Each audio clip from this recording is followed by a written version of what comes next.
Hi everybody, it's Sandy and we're right in this full moon lunar eclipse window. No truer word was spoken when it was said that we are indeed in interesting times. This journey to this full moon and this full moon lunar eclipse is the journey that we've been on since the 26th of December. And hi Serena. And so this full moon brings us a culmination of the energies that we've been working with in this window of time. And we've talked in previous rose readings around these cycles of time that we're in and how intense each of these processes are and how they unfold our own personal story, our own personal evolutionary script. So these are incredibly powerful times. This full moon has the Sun, Mercury, Pluto and Saturn all involved in it. And of course the moon in a full moon eclipse is over in Cancer. So all of these energies are shining a light on the moon. And this is this emotional place in ourselves, this place where we've been almost like squeezed like a tube of toothpaste to get everything out that has been part of our process in this last 10 years, I would say, from 2010 to 2020. This process whereby we've had to dig deep, we've had to uncover a lot of our stories, a lot of the places that have almost been hidden to ourselves. So what is this all in preparation for? Well, you know, everybody has been talking about this Saturn-Pluto conjunction that is exact on Sunday. But it's been cooking a while. We've all felt this energy shift as we've come to the end of 2019 and as we enter into the energies of 2020. There is a sense of a very different calling, the closing of the time frame of doing so much deep inner work around our stories, around our path of mastery, actually.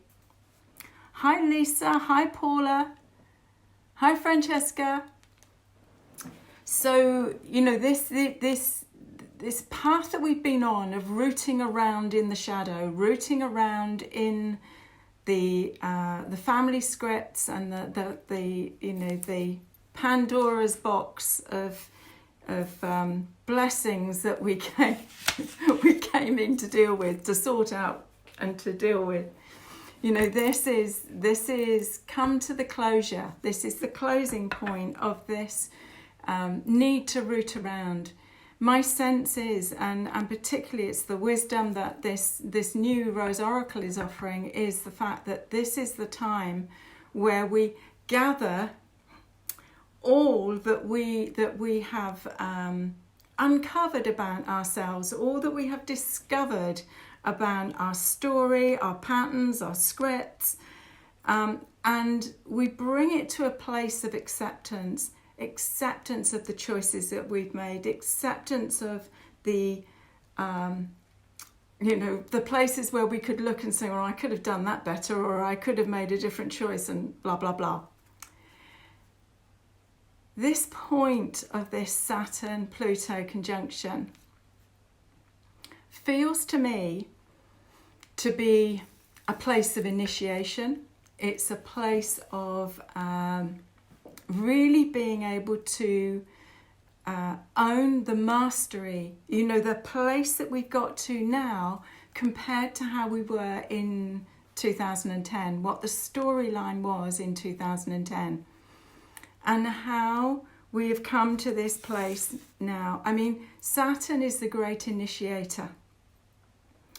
And there is a sense for me that Saturn is the gateway to the higher aspects of what one would read perhaps from our astrology chart, but also in what we would read of our familial story or our soul's evolutionary pathway of choice in this current time.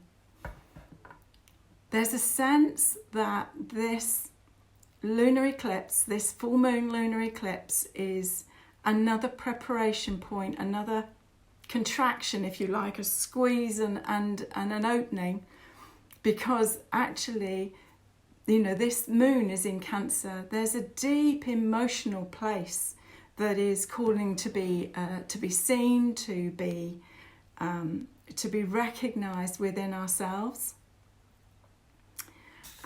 In reflection to the Capricorn party that's going on in opposition to it. So there's a mirroring that's going on here. And Saturn is always about, have you got it?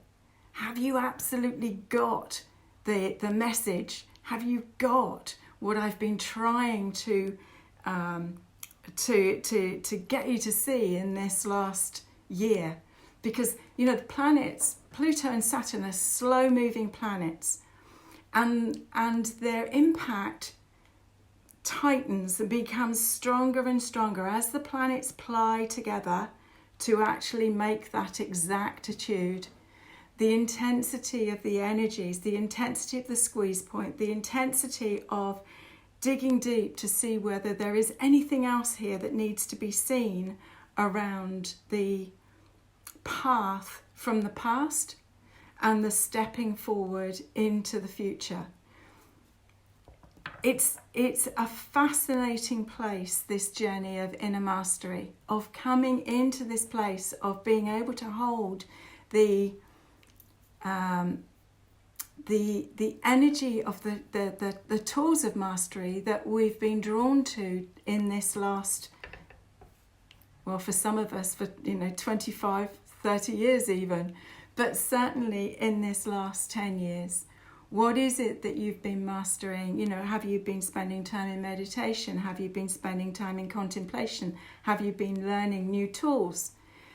And the tools are only useful if we, it's like food, isn't it? It's said that, you can have a fridge full of food, but unless you take the food out of the fridge, you can starve to death. So there is this place of, what are you doing on a daily basis that will bring you back into center? There is so much disruption that's going on in our outer world, so much that feels chaotic. And we know that there is a path of breakdown to breakthrough, because the old patterns and the old structures have got to be broken in order for the new to be birthed.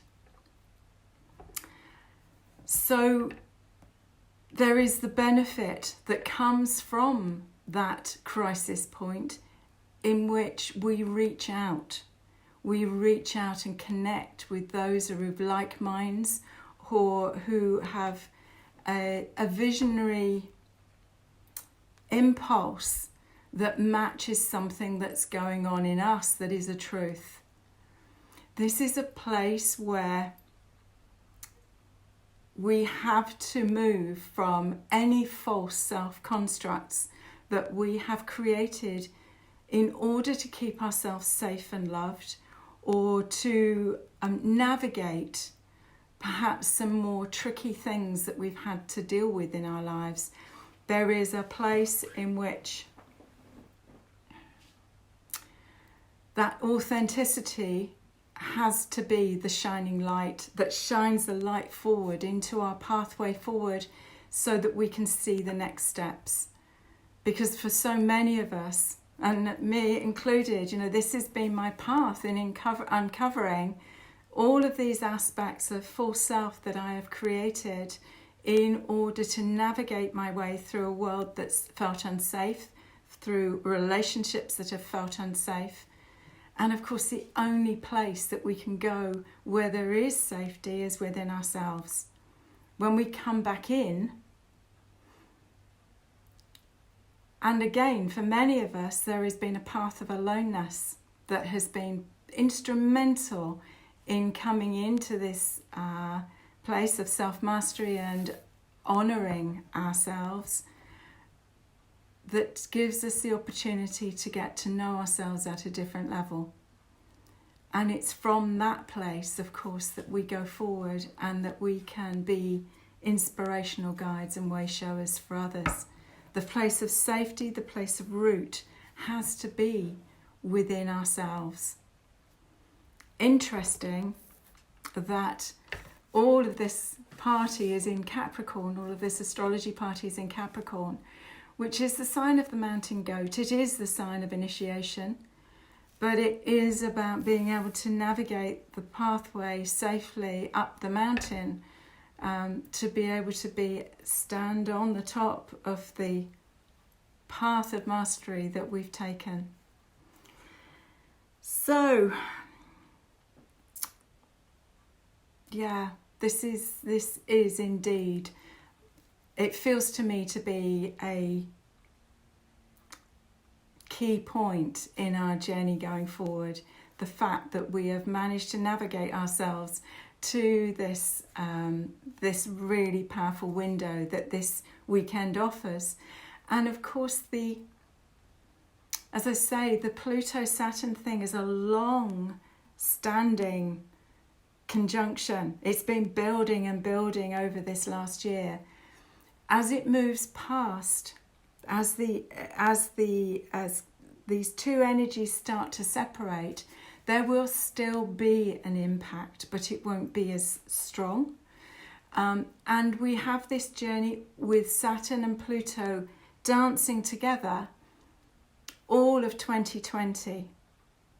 And it is said that as Jupiter comes into this mix at the end of for the winter solstice of 2020, this will mark our evolutionary path into what is truly seen as the age of Aquarius.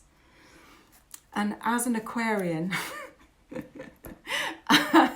I see this pathway as a continuing initiatory pathway of inner mastery. And I'm sure that as we come into 2020 more fully, we will recognise the keys and codes that we have started to be able to access as we've gone through this gateway. The things that I've written down as keynotes that have come up for me in this time are a real sense of belief in self, that we have to trust our intuition, we have to trust our inner knowing to be that inner light that guides us onto these next steps. And belief in yourself as your anchor, as this place of rooted connection, this beautiful vehicle that we're journeying in is our ally and our body in this time. This is the beloved within.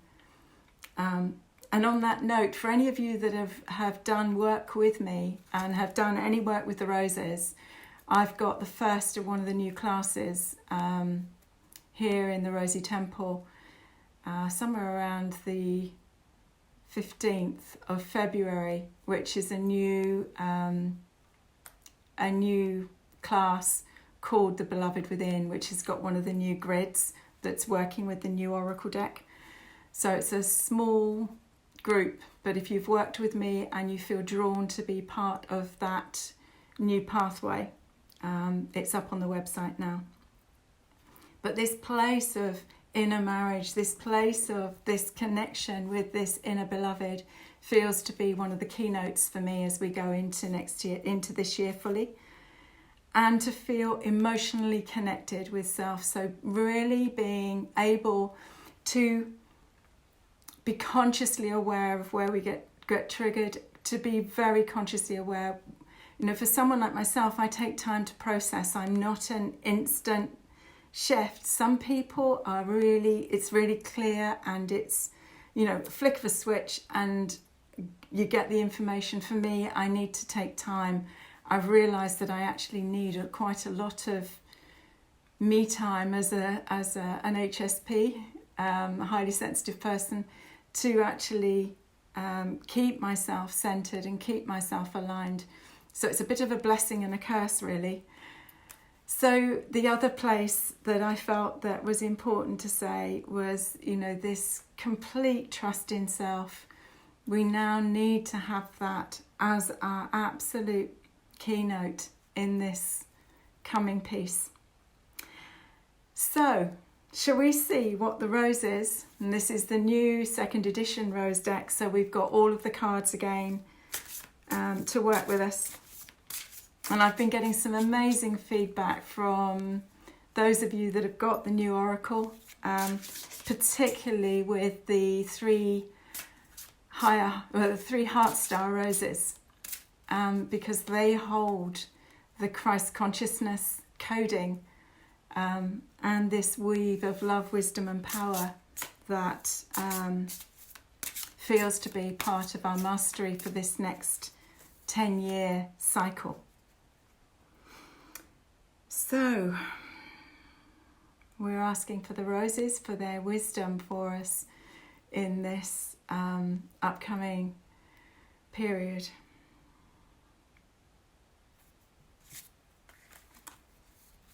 And the first rose that's come forward is Rose 8.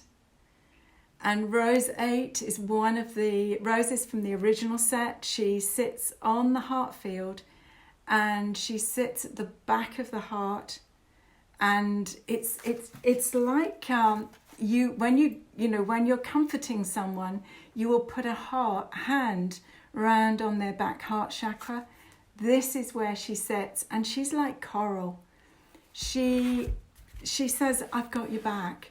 She's the strength and the resource of the heart field, and you'll see, if you look very carefully, that there is a divine feminine figurine, a cloaked figure, stood in as a guardian into the Holy of Holies, into this inner temple field. And there's this invitation through this pathway here into the inner heart field. And she's just beautiful. She's just like that warm, comforting hand on your back. And she's saying, you are stronger than you ever would know. And, I've got your back. I am with you. I have your back. There is strength, there is support. And I know that so many of us have felt that we can rest back into the divine unfolding that we're seeing in our own inner world. That is a trust, that is what is happening for us and what we're seeing on an external landscape. That is the unrest in the Middle East, the fires in Australia, and just the wild card behaviour that we can see in other places in the world can bring an amazing amount of disquiet. But if we understand that Mother Earth has her own consciousness and the divine energies have a path of unfolding that is a visionary path, then we have to trust that all is happening with divine purpose and reasoning. And the next card, the next rose for us.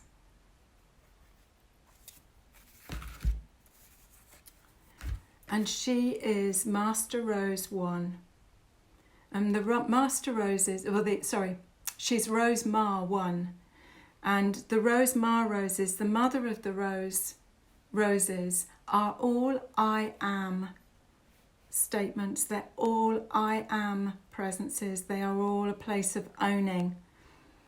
And she says, I am magnetic, and I attract to me all that is in resonance to the deepest calling of my heart, for in that is my truth and my power. So there is an understanding that this rose offers us that shows us that the magnetics of the heart and the vibration, the frequency of the heart code that we hold is what attracts to us that which is in resonance. So she's calling us to be the very best version of ourselves that we can possibly be. That when we release, oh, thank you for the hearts that are going up through my camera. Yeah, she says, this is the place of work. The heart and the clarity of the heart is the only place that we need to focus.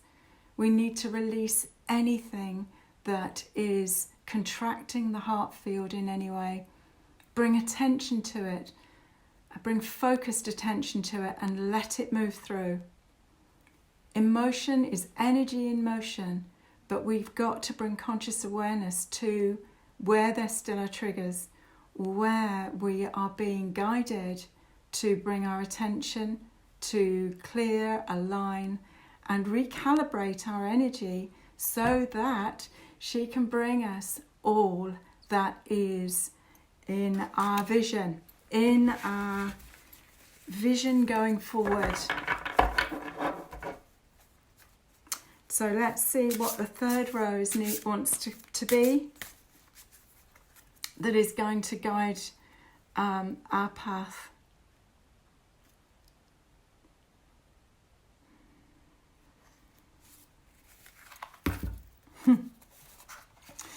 And she is Rose Bagua 1. So she is all about new beginnings. So she's calling you to say to yourself, okay, once through this weekend, what am I going to place my focus on? What is the new pathway that's calling me? What is calling to be birthed in this new window? This is a very different frequency to the journey that we've been on in this last 10 years, in this last 20 years. This is a calling for you to look at where you're calibrating now. What is your truth now? It's not about the vision that you were working with even 6 months ago, or at least check in and see if that's still valid now. We're in fast-moving times, and this is a calling to be very, very present to whether what you were resonating to is still calling you. Is this still in my field of frequency? Is this still what I'm wanting to manifest? So, beautiful, beautiful golden rose. For us to step forward into a new field of frequency, a new way of working, and a new pathway. And that can be as simple as, seeing an old pattern of behaviour or reaction response to life and saying, I'm done with this now. This is not where I want to be. And I'm looking to create a new pathway forward. It could be a new project that has been waiting to get through this particular squeeze point. It really depends, where Capricorn sits in your chart. For those of you that have got some knowledge of astrology, that might give you an indication of where the new beginning needs to be, or where the pathway is unfolding for you. So here we are. Here's our 3 roses for this particular rose reading. Here she is. She's Rose 8, She sits in the heart field. She's strong, she's resourced, and she says, you can do it. You can really hold this, and you can hold this new template going forward.